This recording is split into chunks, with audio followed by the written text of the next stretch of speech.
샬롬, 하나님과 동행하는 새벽기도회 달라스 임마누엘 교회 권성철 목사입니다. 오늘도 하나님과 동행하며 풍성함을 누리시는 저와 여러분이 되시길 주님의 이름으로 축복합니다. 오늘 말씀은 사도행전 2장 1절에서 47절까지의 말씀입니다. 봉독은 1절부터 13절까지만 하겠습니다. 오순절 날이 이미 이르매 그들이 다같이 한 곳에 모였더니 호련히 하늘로부터 급하고 강한 바람 같은 소리가 있어 그들이 앉은 온 집에 가득하며 마치 불의 혀처럼 갈라지는 것들이 그들에게 보여 각 사람 위에 하나씩 임하여 있더니 그들이 다 성령의 충만함을 받고 성령이 말하게 하심을 따라 다른 언어들로 말하기를 시작하니라. 그때 경건한 유대인들이 천하 각국으로부터 와서 예루살렘에 머물러 있더니 이 소리가 나매 큰 무리가 모여 각각 자기의 방언으로 제자들이 말하는 것을 듣고 소동하여 다 놀라 신기하게 여겨 이르되 보라, 이 말하는 사람들이 다 갈릴리 사람이 아니냐. 우리가 우리 각 사람이 난 곳 방언으로 듣게 되는 것이 어찌 됨이냐. 우리는 바데인과 메데인과 엘람인과 또 메소포다미아, 유대와 갑바도기아, 본도와 아시아, 부르기아와 밤빌리아, 애굽과 및 구레네에 가까운 리비아 여러 지방에 사는 사람들과 로마로부터 온 나그네 곧 유대인과 유대교에 들어온 사람들과 그레데인과 아라비아인들이라. 우리가 다 우리의 각 언어로 하나님의 큰 일을 말함을 듣는도다 하고 다 놀라며 당황하여 서로 이르되 이 어찌 된 일이냐 하며 또 어떤 이들은 조롱하여 이르되 그들이 세술에 취하였다 하더라. 아멘. 하나님의 말씀입니다. 여러분, 이 외국어를 배우는 것은 특별한 재능을 가진 사람을 제외하고는 정말 쉽지 않은 일입니다. 단어를 외우고 문법과 문장 구조를 익히는 것도 어려운 일이거니와 외국인과 자유롭게 의사소통한다는 것은 불편하고 어려운 일일 수밖에 없죠. 수십 년 영어를 배워도 외국인을 만나면 두려운 것이 바로 오늘 우리의 현실이라고 말할 수 있습니다. 그런데 어느 날 갑자기 나는 우리말을 하는데 외국인이 내 말을 알아듣고 나도 그의 말을 알아듣는다면 그 일을 어떻게 설명할 수 있겠습니까? 오늘 말씀에 그런 일이 실제로 일어났다라고 기록하고 있습니다. 바로 성령 받은 사람들에게 일어난 일입니다. 예수님은 승천하시기 전에 제자들에게 예루살렘으로 떠나지 말고 여기서 성령 받기를 기다리라고 말씀하셨습니다. 예루살렘은 그들에게 실패한 곳이었지만 그들은 주님의 말씀대로 그곳을 떠나지 않고 기다립니다.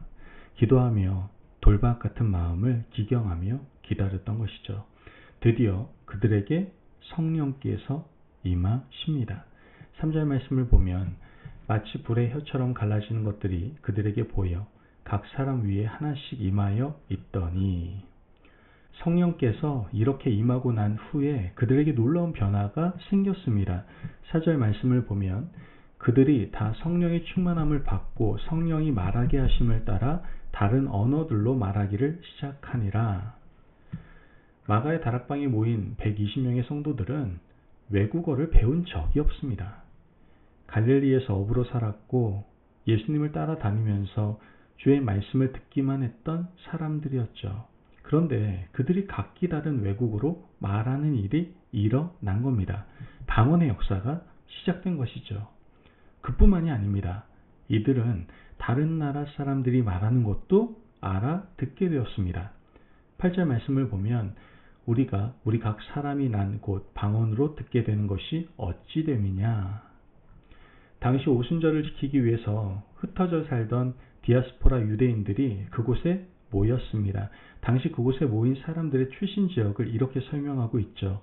9절에서 11절 말씀을 보면 우리는 바데인과 메데인과 엘람인과 또 메소포다미아, 유대와 갑바도기아, 본도와 아시아, 부르기아와 밤빌리아, 애굽과 및 구레네에 가까운 리비아 여러 지방에 사는 사람들과 로마로부터 온 나그네 곧 유대인과 유대교에 들어온 사람들과 그레데인과 아라비아인들이라 우리가 다 우리의 각 언어로 하나님의 큰 일을 말함을 듣는도다 하고, 성령님이 오심으로 언어가 하나 되는 역사가 일어난 겁니다.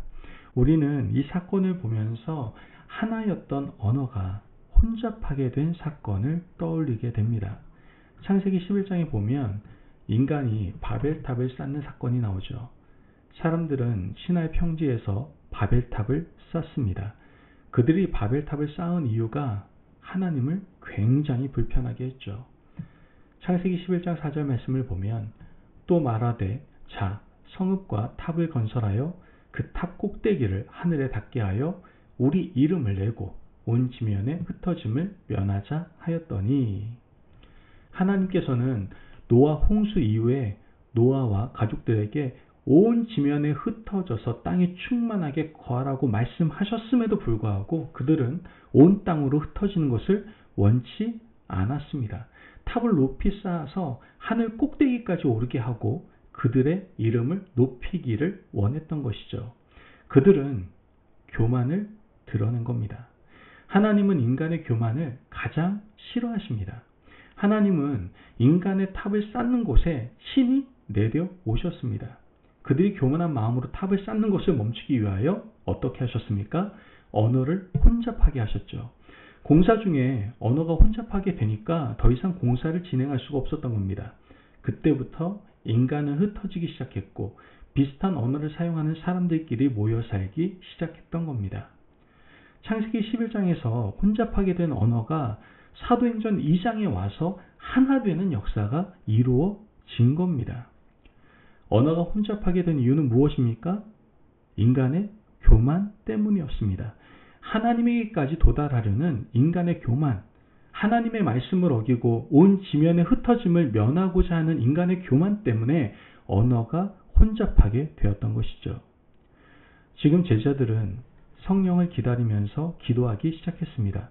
그 어느 때보다 간절한 마음으로 말씀을 지키며 기도하기 시작했죠. 여러분, 기도하면요, 주인이 바뀝니다. 마음에 있던 돌이 제거되고 낮아지고 겸손하여 하나님의 은총을 사모하게 되는 것이죠. 하나님의 능력과 하나님의 강함을 소망하게 되는 겁니다. 그런 인격에 성령께서는 자연스럽게 임하신다라는 것이죠. 이렇게 교만이 사라진 인간에게 언어가 회복되는 역사가 일어납니다. 교만 때문에 갈라지고 혼잡하게 된 인간의 언어가 겸손으로 다시 하나가 되는 것이죠. 이것이 바로 방언의 역사입니다.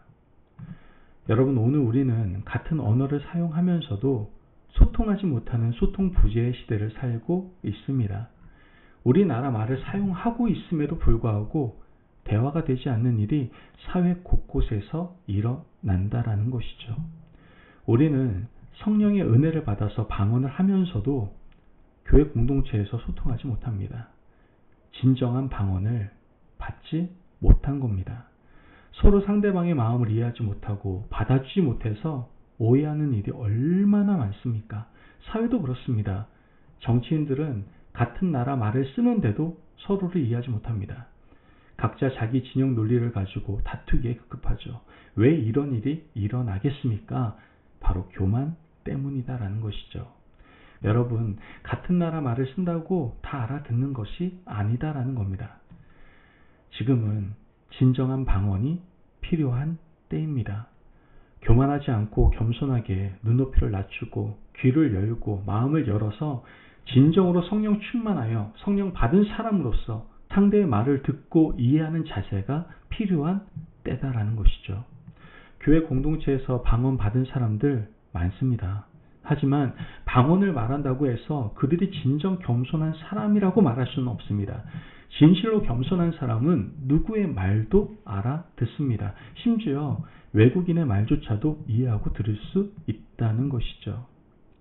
여러분, 우리가 기도하고 겸손해져서 성령 충만을 받고 오늘 하루 만나는 모든 사람들의 말에 귀를 기울여 줄 수 있기를 간절히 바랍니다. 그러므로 진정한 방언을 하는 믿음의 백성, 저와 여러분이 되시기를 주님의 이름으로 축복합니다. 아멘. 기도하겠습니다. 사랑이 많으신 하나님 감사합니다. 오늘도 우리에게 귀한 말씀의 은혜 허락하심을 감사합니다. 하나님, 우리가 기도하며 마음밭을 기경하여 성령의 임재를 준비하게 하여 주옵소서. 성령을 받은 자로 겸손하게 타인의 말에 귀를 기울이며 진정한 방언을 할 줄 아는 하나님의 백성 될 수 있도록 주님 도와 주옵소서. 감사하며 예수님의 이름으로 기도합니다. 아멘.